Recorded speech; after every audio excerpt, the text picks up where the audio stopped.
આપણે ધોરણ 11 કોમર્સનો ખૂબ જ મહત્વનો વિષય નામાના મૂળ તત્વો વિશે ચર્ચા કરવાના છીએ. નામાના મૂળ તત્વો વિષયને અંગ્રેજીમાં આપણે અકાઉન્ટન્સી તરીકે ઓળખીએ છીએ. આ વિષય ખૂબ જ મહત્વનો તો છે જ, પરંતુ જો પ્રેક્ટિકલ વિષય હોવાથી મારી સાથે જ આખું વર્ષ જોડાઈને રહેશો તો માર્કના ઢગલા કરી આપે તેવો વિષય છે.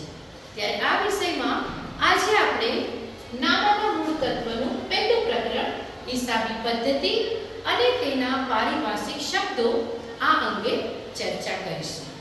તો આગળ વધીએ તો પહેલા આવશે પ્રસ્તાવના. પ્રસ્તાવનાની અંદર આપણે જોઈએ કે હિસાબી પદ્ધતિ.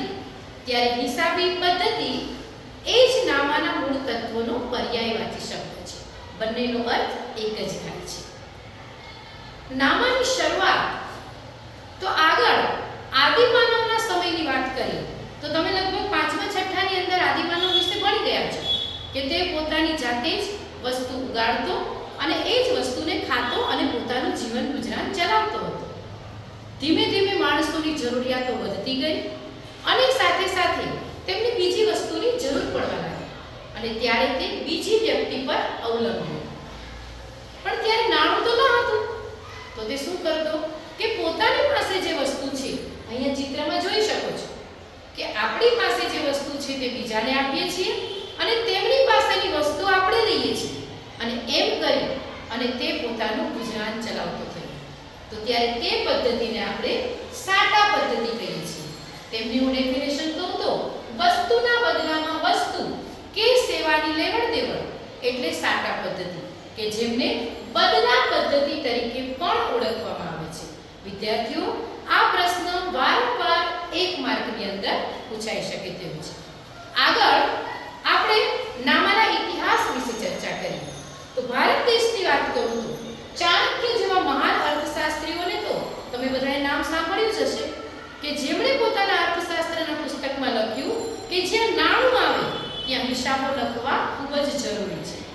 તો ભારત દેશની અંદર ચાણક્યએ નામાની વાત કરેલી, પરંતુ આપણે જે દ્વિનોંધી નામા પદ્ધતિ ભણવાનો છે તેમની શરૂઆત ઇટાલીના મહાન ગણિતશાસ્ત્રી શ્રી લ્યુકા પેસિઓલી દ્વારા કરવામાં આવેલી છે. ખાલી જગ્યામાં આ પ્રશ્ન પણ વારંવાર પૂછાય છે કે નામાની શરૂઆત કોણે કરી? તો ફરીથી એકવાર રિપીટ કરું, ઇટાલીના ગણિતશાસ્ત્રી લ્યુકા પેસિઓલી.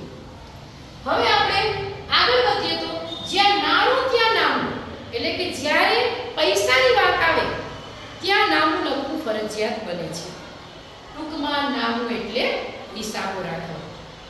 આગળ વધીએ તો હવે તમે જ્યાં સુધી ભણશો આ તમારું નામાની શરૂઆત છે, પહેલું ધોરણ છે તેવું પણ કહી શકીએ.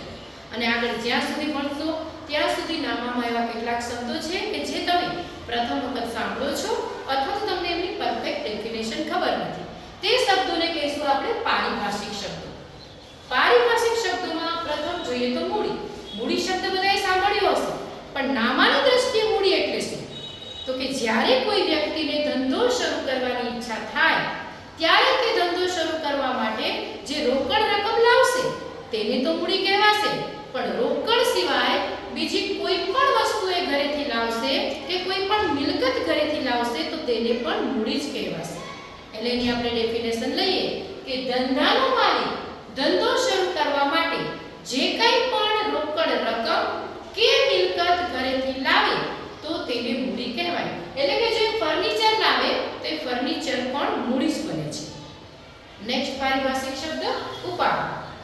ઉપાડ એટલે કે ધંધાનો માલિક પોતાના અંગત ઉપયોગ માટે, જો બીજી કોઈ વ્યક્તિ માટે હશે તો નહીં, માત્ર પોતાના અંગત ઉપયોગ માટે ધંધામાંથી કોઈ પણ માલ કે રોકડ રકમ પોતાના ઘરે લઈ જાય તો તે માલિકે ઉપાડ કર્યો કહેવાય.